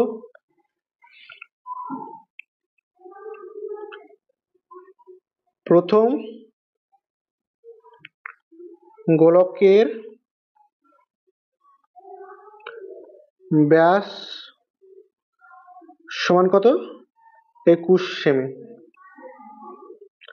অতএব প্রথম গোলকের ব্যাসার্ধ সমান কত, 21/2 এটা আর অন করে নাও, আর অন সমান হচ্ছে 21/2 সেমি। ক্লিয়ার? বোঝা গেল? দেখো, অতএব প্রথম গোলকের সমগ্র তলের ক্ষেত্রফল বা পার্শ্বতলের ক্ষেত্রফল যাই হোক বলো না কেন নেবে। তাহলে সমগ্র তলের ক্ষেত্রফল কত হবে বলতো? 4 পাই আর অন স্কোয়ার। দেখো আর অনটা আমি এখানে এরকমই লিখে দিলাম, মান কিন্তু বসালাম না, মানটা আমি পরে বসাবো, বর্গ সেমি। ক্লিয়ার? ঠিক এরকম দ্বিতীয় গোলকের ব্যাস সমান কত বলেছে? 17.5 সেমি, তাই তো? অতএব দ্বিতীয় গোলকের ব্যাসার্ধ সমান হচ্ছে 17.5/2 সেমি। এই দশমিকটা তুলে দাও, তাহলে হচ্ছে নিচে 10। এটা হচ্ছে কি করব? R2। ঠিক আছে, তবে R2 সমান কি? এটা কাটাকাটি করো, যেটা যদি কাটি তো দেখো 5 দিয়ে কাটবে, 5 দুগুণে 10। ঠিক আছে, উপরে কত হচ্ছে? উপরে হচ্ছে কত হবে? 5 দিয়ে 3 5 15, 5 5 25, তার মানে হচ্ছে 35, তাই তো? তাহলে হচ্ছে 35, তাহলে হচ্ছে 35/4 সেমি। ক্লিয়ার? এবার অতএব দ্বিতীয় গোলকের সমগ্র তলের ক্ষেত্রফল সমান কত? 4 পাই R2 তার স্কোয়ার বর্গ সেমি। ঠিক আছে, R1 এবং R2 এর মান কিন্তু আমি এখন বসাচ্ছি না। তাহলে দেখো, প্রথম গোলক তৈরি করতে পাত লেগেছে কত, যেটা তার ক্ষেত্রফল, সেটা কত? 4 পাই R1 স্কোয়ার। আর দ্বিতীয় গোলকের ক্ষেত্রে পাত লেগেছে এতটা। তাহলে এই লাইনটা লিখে দিতে পারো। অতএব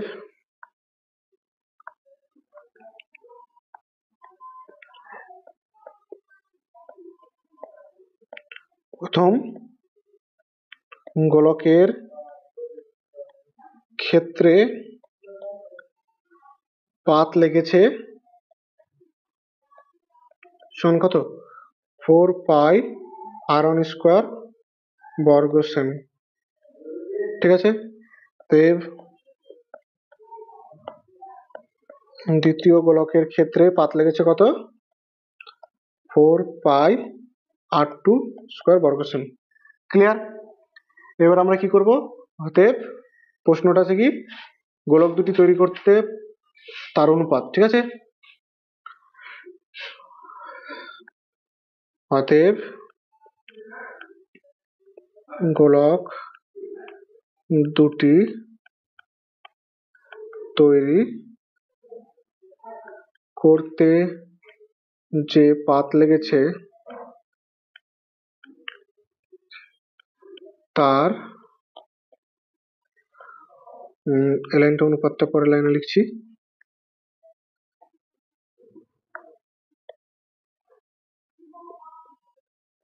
অনুপাত, তাহলে প্রথম গোলকে কত পাত লেগেছে? 4 পাই R1 স্কোয়ার ইস টু দ্বিতীয় গোলকের পাত লেগেছে 4 পাই R2 তার স্কোয়ার। ঠিক আছে, তাহলে 4 পাই কেটে গেল, তাহলে R1 square is two R2 square, তাই তো? তাহলে যেহেতু অনুপাত, অনুপাতকে আমরা লিখতে পারি R1/R2 তার স্কোয়ার আকারে লিখতে পারি, পারি তো? তাহলে এবার দেখো R1 এবং R2 এর মান কত? R1 এর মান কত বেরিয়েছিল? R1 এর মান হচ্ছে, দেখো, 21/2। আর R2 এর মান কত দেখে দিচ্ছে একবার। R1 এর মান এটা 21/2, আর R2 এর মান 35/4। তাহলে এখানে লিখে দেবো 21/2 35/4 তার স্কোয়ার। ঠিক আছে, তাহলে 21/2 মানে কত? 21/2 ইন্টু 4/35 তার স্কোয়ার। ঠিক আছে, দেখো কাটছে, 2 দুগুণে 4, 7 দিয়ে কাটছে, 3 7 21, 5 7 35, তার মানে উপরে কত থাকছে, 3×6/5 তার স্কোয়ার, তাই তো? তাহলে 6 এর স্কোয়ার কত, 36/25। তাহলে এটা কত, 36:25। তাহলে অতএব গোলক দুটি তৈরি করতে যে পরিমাণ পাত লেগেছে তার অনুপাত হলো কত, 36:25। ঠিক আছে, ক্লিয়ার? আশা করি তোমরা সকলে বুঝতে পেরেছো। এবার আমরা 12 দাগের অঙ্কটা করব। ঠিক আছে, 12 দাগের অঙ্কটা কি বলছে দেখো, একটি ধাতব গোলকের উপরিতল এমন ভাবে কেটে নেওয়া হলো যে নতুন গোলকের বক্রতলের ক্ষেত্রফল আগের গোলকের ঠিক অর্ধেক হয়। তাহলে কেটে নেওয়া অংশের আয়তনের সঙ্গে অবশিষ্ট গোলকের আয়তনের অনুপাত নির্ণয় করি। ঠিক আছে, দেখো এখানে এমন একটা গোলক নেওয়া হলো, এই ধরনের একটা গোলক ধরো নেওয়া হলো। ঠিক আছে, এবার বলা যাচ্ছে যে এইরকম এক সাইড কেটে নেওয়া হলো। ঠিক আছে, এরকম এক সাইড কেটে নেওয়া হলো, এই অংশটা হয়তো কেটে নেওয়া হলো। তাহলে দেখো এই গোলকটা, এই অংশটা যদি কেটে নেওয়া হয় তাহলে বাকি যে অংশটা থাকছে সেই অংশটা যদি আমি গোলক করি তাহলে এই অংশটা কি হয়তো আর একটু কমে যাবে, তাই না? এরকম হবে গোলকটা, বোঝা গেল? তার মানে ধরো নতুন যদি গোলকটা নিই আমরা, তো নতুন যে গোলকটা নেবো যদি এরকম হয়, ঠিক আছে, তাহলে প্রথম গোলকের যদি ব্যাসার্ধ r1 হয় এবং নতুন গোলকের ব্যাসার্ধ বা অবশিষ্ট গোলকের ব্যাসার্ধ যদি r2 হয়, তবে আমরা এটা করতে পারবো। তাহলে দেখো এটা ধরি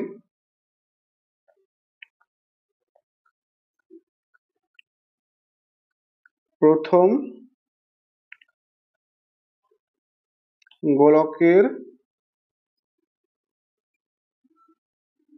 ব্যাসার্ধ সমান r1 একক হলো। অতএব পরের গোলক বা অবশিষ্ট গোলক মানে কেটে নেওয়ার পরে এই অংশটা কেটে নিলাম, এই অংশটা কেটে নেওয়ার পরে যে গোলকটা তৈরি হলো তার ব্যাসার্ধ কত, অর্থাৎ অবশিষ্ট গোলকের ব্যাসার্ধের দৈর্ঘ্য আমি এটা পাবো, হ্যাঁ, বা পরের গোলকের। অতএব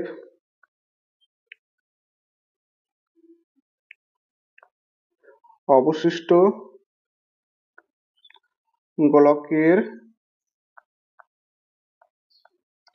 ব্যাসার্ধ সমান r2 একক। ঠিক আছে, r2 একক, বোঝা গেল? অবশিষ্ট গোলক বা নতুন গোলক যে কোনো একটা নিতে পারো, বা নতুন গোলক। ঠিক আছে, এবার দেখো প্রথম গোলকে তাহলে সমগ্র তলের ক্ষেত্রফল কত হবে? অতএব প্রথম গোলকের বক্রতলের ক্ষেত্রফল কত হবে? ব্যাসার্ধ যদি r1 হয়, বক্রতলের ক্ষেত্রফল কি হবে? 4πr1², তাই না? 4πr1² বর্গ একক। ঠিক আছে, এবার কি নতুন গোলক অর্থাৎ অবশিষ্ট গোলকের বক্রতলের ক্ষেত্রফল কত হবে? 4πr2² বর্গ একক। বোঝা গেল? ক্লিয়ার? এবার দেখো, এবার আমাকে বইয়ে বলেছে যে এমন ভাবে কেটে নেওয়া হলো যে নতুন গোলকের বক্রতলের ক্ষেত্রফল আগের গোলকের ঠিক অর্ধেক হয়। মানে এই যে বক্রতলের ক্ষেত্রফলটা পেলাম সেটা কি এই বক্রতলের ক্ষেত্রফলের অর্ধেক, তাই তো? তাহলে আমি এখানে লিখতে পারি অতএব শর্তানুসারে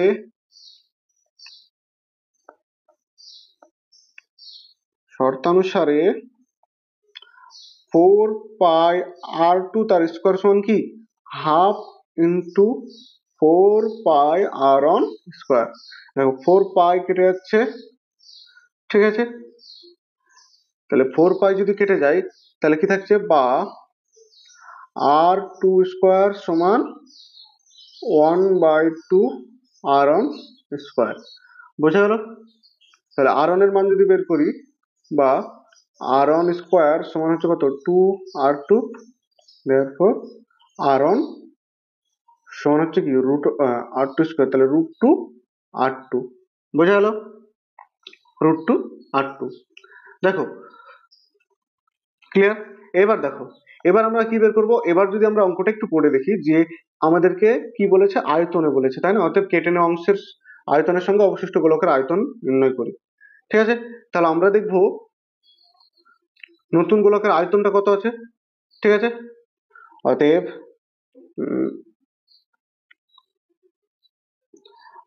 প্রথম গোলকের আয়তনটা বের করি। প্রথম গোলকের আয়তন,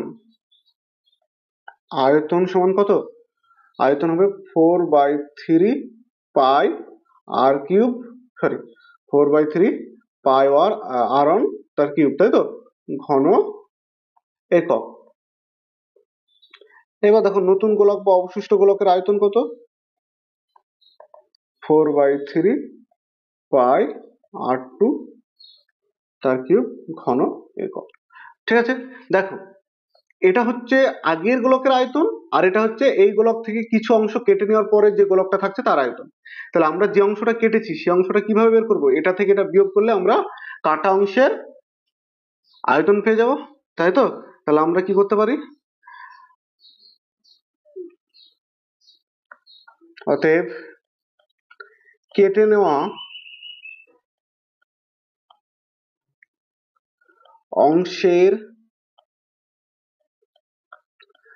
আয়তন সমান কি 4/3 পাই r1 cube minus 4/3 pi r2 তার কিউব, বোঝা গেল। তাহলে 4/3 কমন আসছে, পাই কমন আসছে, তাহলে r1 কিউব মাইনাস r2 তার কিউব ঘন একক, বোঝা গেল।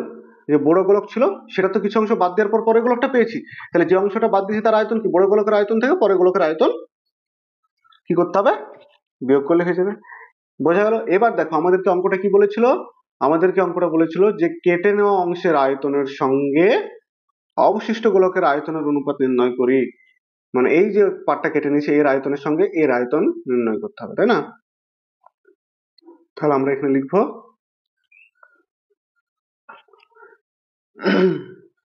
অতএব কেটে নেওয়া গোলকের আয়তনের সঙ্গে অবশিষ্ট গোলকের আয়তনের অনুপাত, ঠিক আছে, আয়তনের অনুপাত কত, কেটে নেওয়া অংশের আয়তন কোনটা, কেটে নেওয়ার অংশের আয়তন হচ্ছে এটা 4/3 pi into r1 cube minus r2 cube, তাই তো। তাহলে এটা লিখে দেবো 4/3 পাই r1 কিউব মাইনাস r2 তার কিউব ইস্টু কি, অবশিষ্ট গোলকের আয়তন কত 4/3 পাই r2 তার কিউব, কাটাকাটি করো, 4/3 কেটে যাচ্ছে, পাই কেটে যাচ্ছে। দেখো এখানে r1 এর মান আমরা জানি না, এখানে কোথায় যেন দেখলাম r1 সমান কত দিয়ে আছে, r1 সমান হচ্ছে √2 r2, তাহলে এখানে যদি আমি লিখি r1 মানে কি, r1 এর জায়গায় যদি এই মানটা বসে দিই তাহলে কত হচ্ছে √2 r2 তার কিউব মাইনাস r2 তার কিউব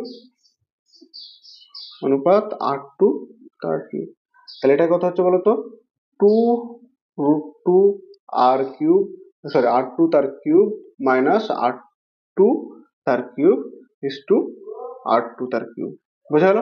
দেখো এখান থেকে r2 তার কিউব কমন, r2 তার কিউব কমন নিলাম, তাহলে থাকছে কত 2√2 মাইনাস 1 ইস টু r2 তার কিউব, বোঝা গেল। তাহলে দেখো এটা এটা কেটে দাও, r2 তার কিউব কেটে গেল, তাহলে আমাদের কত থাকছে, এখানে থাকছে 2√2 মাইনাস 1 ইস টু 1, বোঝা গেল।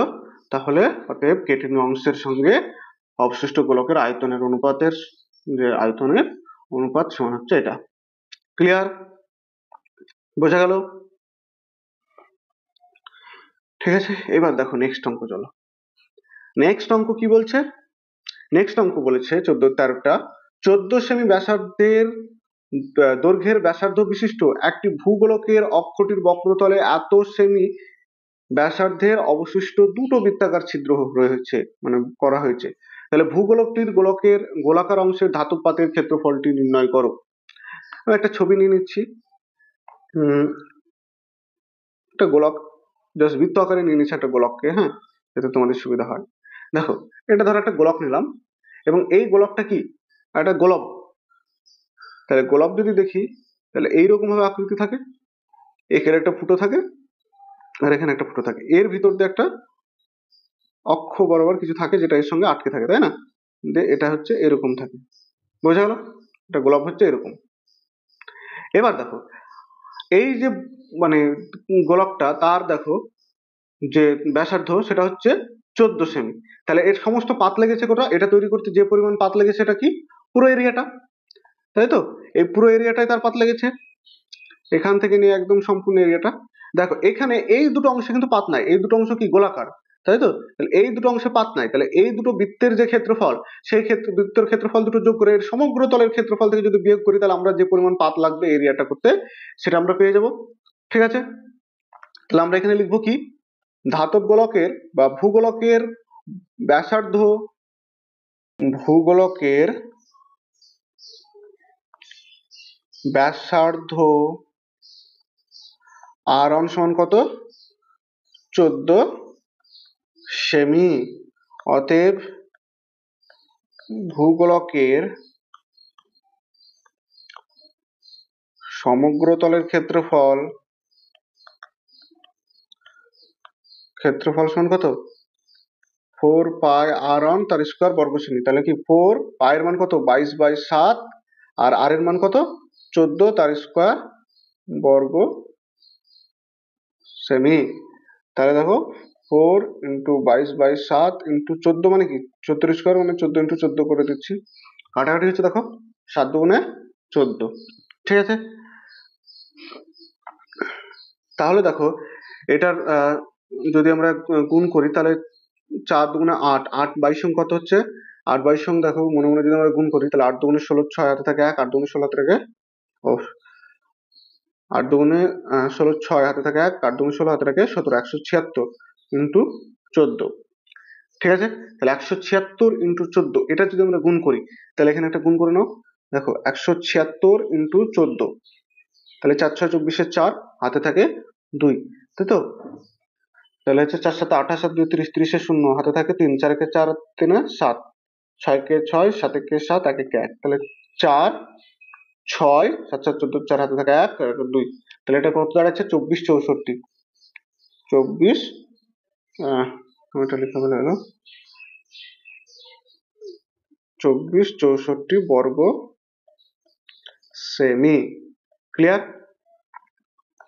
বোঝা গেল? এটা হচ্ছে ভূগোলকের ব্যাসার্ধ। এবার দেখো ওই বৃত্তাকার অক্ষটির ছিদ্রের ব্যাসার্ধ কত,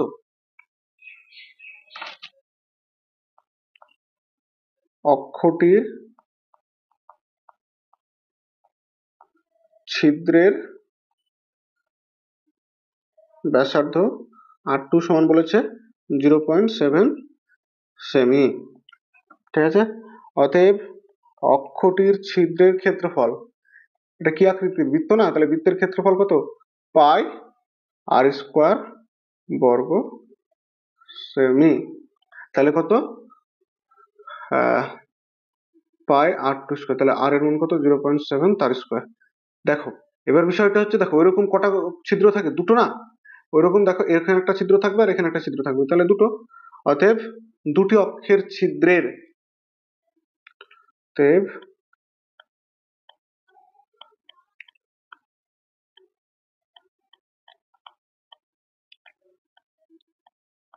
ছিদ্রের কি ক্ষেত্রফল, সমান কত, 2 × পাই × 0.7 তার স্কোয়ার বর্গ সেমি। ঠিক আছে?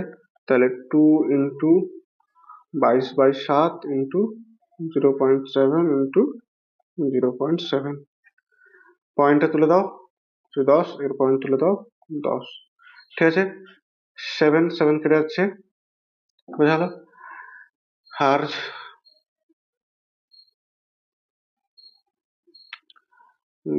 কাটাকাটি যদি ভাবি, 7 7 কেটে যাচ্ছে, আর কাটছে না, তাই তো? তাহলে নিচে আমি 100 রেখে দিলাম, উপরে 22 দুগুণে 44 করে দিলাম, ইন্টু 7 করে দিলাম। তাহলে দেখো এর যদি করি তাহলে কত হচ্ছে, এখানে নিচে 100 থাকলো, উপরে হচ্ছে 4 7 28, 8 হাতে থাকে 2, 4 7 28, 8 7 2 30। ঠিক আছে, তাহলে দাঁড়াচ্ছে কত, 3.08 বর্গ সেমি। ক্লিয়ার?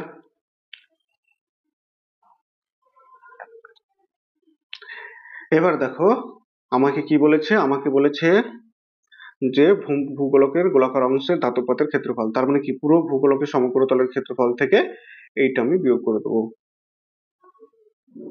ঠিক আছে, তাহলে আমি এটা করে দিতে পারি। অতএব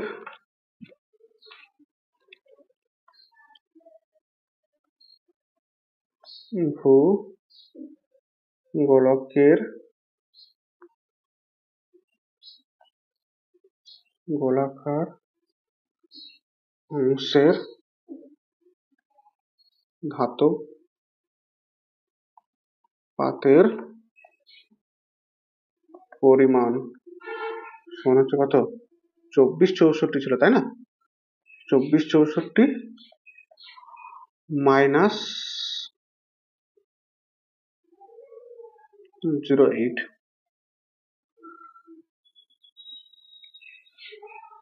ঠিক আছে, এত বর্গ সেমি।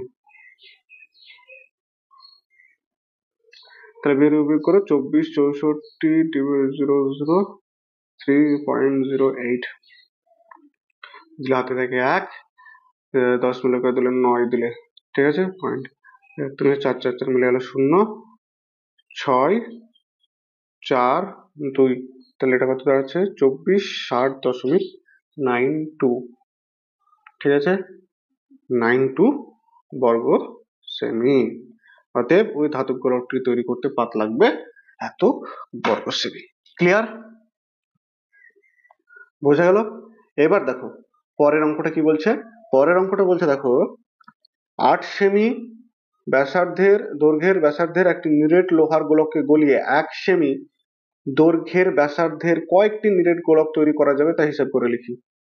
মানে প্রথমে একটা গোলক যার ব্যাসার্ধ হচ্ছে কত 8 সেমি, এটাকে গলে আমি ছোট ছোট গোলক তৈরি করছি যার ব্যাসার্ধ কত হবে 1 সেমি। তাহলে আমি কি বড় গোলকের যে আয়তন, এই যে বড় গোলকের যে আয়তন সেটাকে এই ছোট গোলকের আয়তন দ্বারা যদি আমি ভাগ করি, 1 সেমি আর 8 সেমি, এই যে সম্পূর্ণ আয়তন সেটা ছোট গোলকের আয়তন দিয়ে ভাগ করলে কি আমি কতটা গোলক পাবো সেটা পেয়ে যাবো। ঠিক আছে, তাহলে দেখো বড় গোলকের ব্যাসার্ধ আর অন সমান 8 সেমি। ঠিক আছে, অতএব বড় গোলকের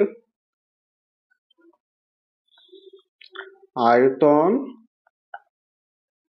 সমান কত 4/3 পাই আর অন তার কিউব ঘন সেমি। বোঝা গেল? দেখো আর এর মান আমি পরে বসাচ্ছি। ঠিক আছে, ছোট গোলকের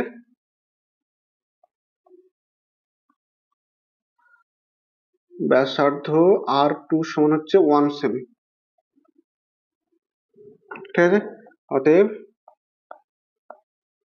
ছোট গোলকের আয়তন সমান কত 4/3 পাই R2 তার কিউব ঘন সেমি। বোঝা গেল? দেখো আমি কি বললাম, গোলকের সংখ্যা বের করতে গেলে যে প্রথম গোলকের যে বড় গোলকের যে আয়তন সেটাকে ছোট গোলকের আয়তন দ্বারা ভাগ করলে কটা গোলক পাবো সেটা আমরা বের করতে পারবো, তাই তো? তাহলে আমরা এখানে লিখে দিতে, অতএব নির্ণেয় গোলকের সংখ্যা সমান কত 4/3 pi r one cube by 4/3 pi R2 তার কিউব। হলো? দেখো এখানে দেখো 4/3 কেটে আছে, পাই পাই কেটে আছে, তাহলে তোমার থাকছে কত? এখানে থাকছে যদি আমি নর্মালি আগের লাইনটা লিখে দিই তাহলে থাকছে R1 তার কিউব বাই R2 তার কিউব। তাহলে এটাকে লিখতে পারি R1 বাই R2 তার কিউব। R1 এর মান কত? 8, আর R2 এর মান 1 তার কিউব। তার মানে এখানে কত দাঁড়াচ্ছে? 8 কিউব। তার মানে হচ্ছে কত? 8 কিউবের মানে হচ্ছে 512টি। বোঝা গেল? অতএব নির্ণয় গোলকের সংখ্যা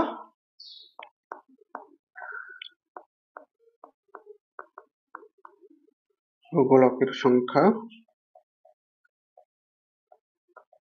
512টি। বোঝা গেল? ক্লিয়ার? আশা করি তোমরা বুঝতে পেরেছো। যে এমসিকিউ গুলো আছে সেইগুলো কিন্তু এই ভিডিওতে দেখবো। বোঝা গেল? তাহলে চলো শুরু করা যাক। দেখো প্রথমেই যেটা বলছে 15 অতি সংক্ষিপ্ত উত্তরধর্মী প্রশ্ন ভিএসিকিউ। দেখো এখানে এমসিকিউটা বলছে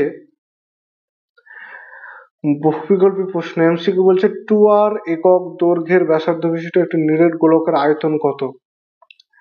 দেখো একটি গোলকের ব্যাসার্ধ কত বলেছে? 2r একক। ঠিক আছে? আয়তনের ফর্মুলা আমরা কি জানি? গোলকের আয়তন সমান কি? 4/3 পাই ইন্টু কি? ব্যাসার্ধ তার কিউব। তাহলে এখানে ব্যাসার্ধটা কত? ব্যাসার্ধ 2r তার কিউব ঘন একক। ঠিক আছে? তাহলে দেখো 4/3 পাই 2r মানে 2 এর কিউব কত? 8, আর এর কিউব তাহলে 4 আসতে কত? 32/3 পাই আর কিউব। তাহলে কোন অপশনটা ঠিক? Option A. অপশন এ হচ্ছে এটা সঠিক উত্তর। বোঝা গেল? দেখো দুয়েরটা দেখো। দুয়েরটা হচ্ছে কি বলছে? দুটি নিরেট গোলকের আয়তনের অনুপাত কত? 1:8। ক্ষেত্রফলের অনুপাত কত হবে সেটা, বক্রতলের ক্ষেত্রফলের অনুপাত কত হবে সেটা কিন্তু আমাদেরকে নির্ণয় করতে বলেছে। ঠিক আছে? বোঝা গেল? বক্রতলের ক্ষেত্রফলের অনুপাত।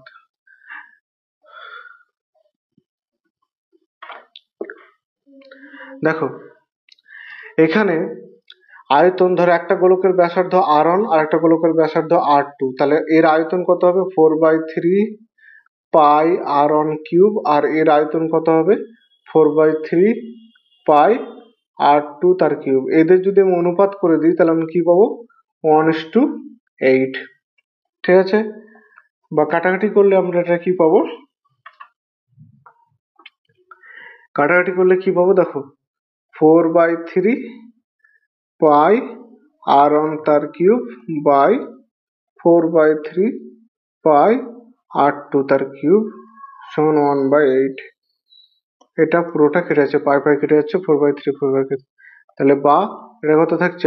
R1 বাই R2 তার হোল কিউব সমান কি? 1/2 তার হোল কিউব। অতএব R1 বাই R2 সমান কত? R1 বাই R2 সমান হচ্ছে 1/2। ঠিক আছে? আমাকে বলেছে যে বক্রতলের ক্ষেত্রফল। তাহলে বক্রতলের ক্ষেত্রফলের ফর্মুলা কি? 4 পাই R1 স্কোয়ার এর একটা, দ্বিতীয় গোলকের অনুপাত হবে কি? 4 পাই R2 তার স্কোয়ার। ঠিক আছে? তাহলে দেখো অনুপাত করলে কত হচ্ছে? 4 পাই R1 square by 4 pi R2 তার স্কোয়ার। 4 পাই 4 পাই কেটে গেল, তাহলে থাকছে কত? R1 বাই R2 তার স্কোয়ার। তাহলে R1 বাই R2 মানে কত? 1/2 না? তার স্কোয়ার তাহলে কত? 1:4। 2 এর স্কোয়ার ছাড় হয়। তাহলে এটার অপশন হচ্ছে বি সঠিক উত্তর। বোঝা গেল? ব্যাসার্ধ ধরে নেবো, আয়তন বের করবো, তাদের অনুপাত যেটা হবে সেটা ব্যাসার্ধের অনুপাতটা পেয়ে যাবো, আর তাদের ক্ষেত্রফলের অনুপাতটা বের করে ফেলবো। বোঝা গেল? দেখো 3 অঙ্কটা কি বলছে? যে 7 সেমি দৈর্ঘ্যের ব্যাসার্ধ বিশিষ্ট একটি নিরেট অর্ধগোলকের সমগ্র তলের ক্ষেত্রফল। একটি ব্যাসার্ধ আছে কি আর সমান হচ্ছে 7 সেমি, তাই তো? তাহলে এর সমগ্র তলের ক্ষেত্রফল বের করতে বলেছে। তাহলে অঙ্কটা করো। তা আর সমান কি 7 সেমি, ঠিক আছে? অতএব সমগ্র তলের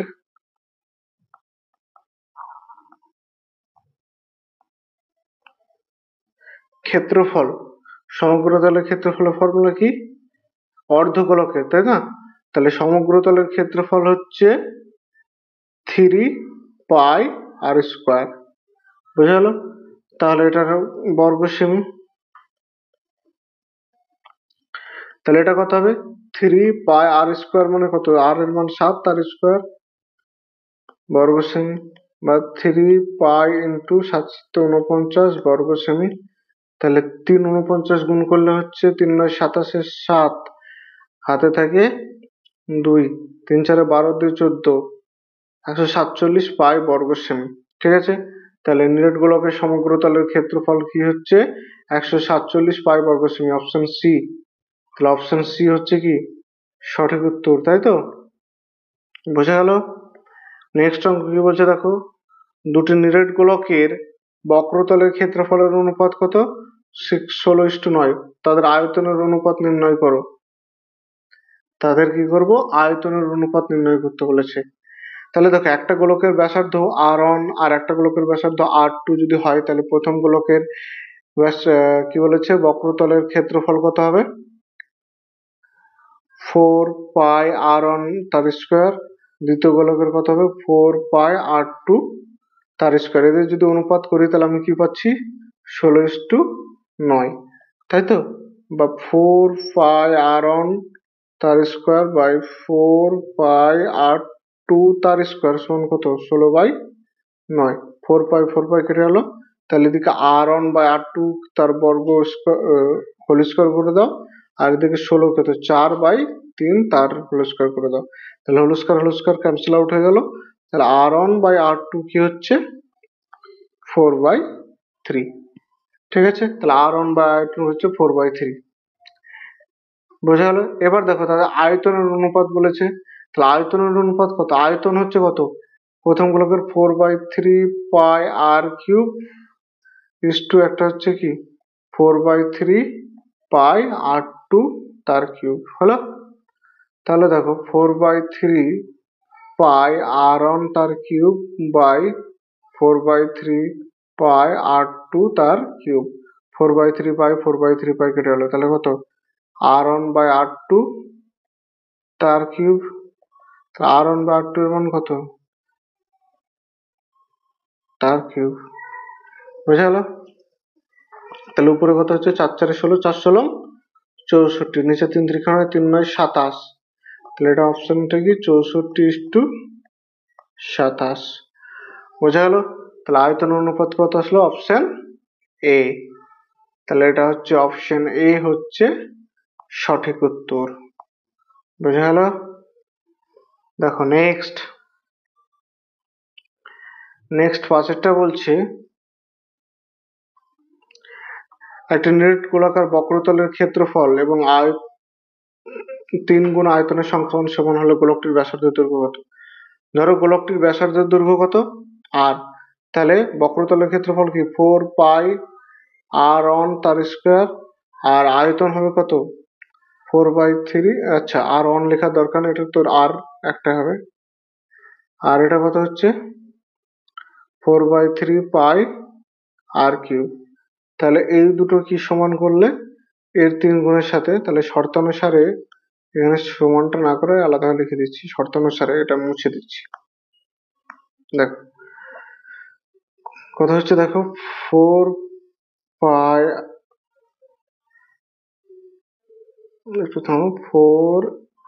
ইন্টু পাই আর স্কোয়ার সমান কত?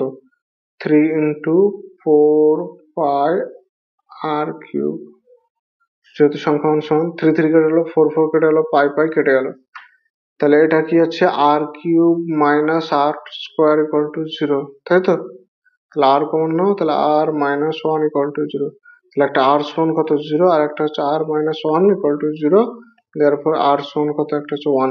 তাহলে অপশন এ হচ্ছে এটা সঠিক উত্তর। বোঝা গেল? দেখো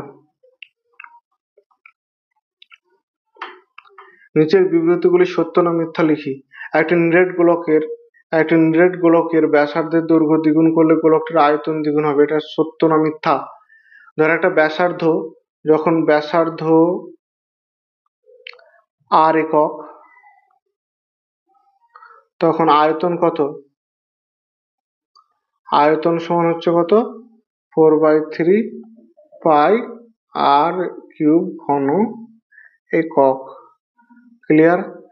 যদি ব্যাসার্ধ কি বলেছে দুগুণ হয়, যদি ব্যাসার্ধ দুগুণ মানে কি 2 আর একক হয়, তবে আয়তন কত হবে? আয়তন হবে 4/3 পাই, ব্যাসার্ধ কত 2 আর তার কিউব ঘন একক।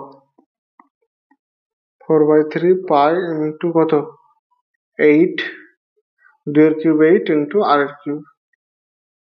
তাহলে এটা কি দাঁড়াচ্ছে 8 ইন্টু 4/3 পাই আর কিউব। দেখো এটা সমান যদি তুমি এ ধরে নাও, তাহলে এটা দেখো 8 ইন্টু এ, মানে আগের আয়তনের যে কত গুণ হচ্ছে 8 গুণ। তাহলে এখানে কি বলেছে দ্বিগুণ, এটা সত্য না মিথ্যা? এটা কি বলেছে দ্বিগুণ, এটা কি দ্বিগুণ হবে? দ্বিগুণ হচ্ছে না, কত গুণ হচ্ছে 8 গুণ হচ্ছে। তাহলে স্টেটমেন্টটি মিথ্যা। বোঝা গেল? এখন নেক্সট, দুটি অর্ধগোলকের বক্রতলের ক্ষেত্রফলের অনুপাত এত হলে তাদের ব্যাসার্ধ দৈর্ঘ্য অনুপাত এত হবে। দেখো বক্রতলের ক্ষেত্রফল কত অর্ধগোলকের, বাঁকাতল হচ্ছে 2 pi r1 square is to 2 pi r2 square সমান কত 4:9। 2 পাই কেটে যাচ্ছে, তাহলে কি দেখছে r1 square by r2 square সমান কত যাচ্ছে 4/9, বা r1 বাই r2 তার হোল স্কোয়ার সমান কত 2/3 তার স্কোয়ার।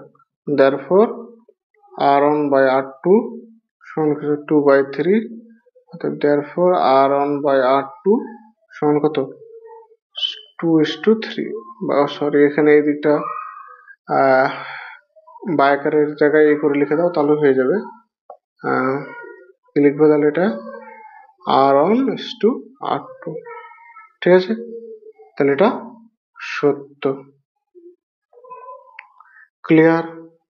দেখো আমরা এবার অঙ্ক যেটা করবো সেটা হচ্ছে সি এর দাগের অঙ্কগুলো, শূন্যস্থান পূরণ করি। সি এর দাগের অঙ্কটা কি বলছে, যে একটি তল বিশিষ্ট ঘনবস্তুর নাম লেখো। এটা বুঝতে পারছো তোমরা সকলে, এটা হবে গোলক। ঠিক আছে, করে নেবে। একটি নিরেট অর্ধগোলকের সমতলের সংখ্যা, একটা যদি অর্ধগোলক হয় এরকম, এটা হচ্ছে বাঁকাতল, সমতল হচ্ছে এরিয়াটা, তাই তো? এটা হচ্ছে সমতলের সংখ্যা কত 1। ঠিক আছে, ক্লিয়ার? এটা হচ্ছে গোলক আর এটা হচ্ছে 1। ঠিক আছে, একটি নিরেট গোলকের ব্যাসার্ধ 2r হলে সমগ্রতলের ক্ষেত্রফল কত? নিরেট অর্ধগোলকের সমগ্র, দেখো এখানে ব্যাসার্ধ বলেছে, ব্যাসার্ধ হচ্ছে কি 2r একক, তাই তো? সমগ্রতলের ক্ষেত্রফলের ফর্মুলা কি লিখলাম, সমগ্রতলের ক্ষেত্রফল সমান কত 3 পাই আর স্কোয়ার, তাই তো? তাহলে 3 পাই আর স্কোয়ার মানে কত 4 ইন্টু আর স্কোয়ার, বা 3 4 কত 12 পাই আর স্কোয়ার। তাহলে এটা কি হবে 12। ঠিক আছে, বোঝা গেল? তাহলে এই চ্যাপ্টারটা প্রায় সম্পূর্ণভাবে আমরা শেষ করে দিলাম। তো ভিডিওটি ভালো লাগলে অবশ্যই আমাদের চ্যানেলটিকে সাবস্ক্রাইব করবে এবং ভিডিওটিকে একটা লাইক করবে, কমেন্ট করবে এবং ভিডিওটি তোমার বন্ধুদের সঙ্গে শেয়ার করবে। ভিডিওটি শেষ পর্যন্ত দেখার জন্য তোমাদেরকে অসংখ্য ধন্যবাদ।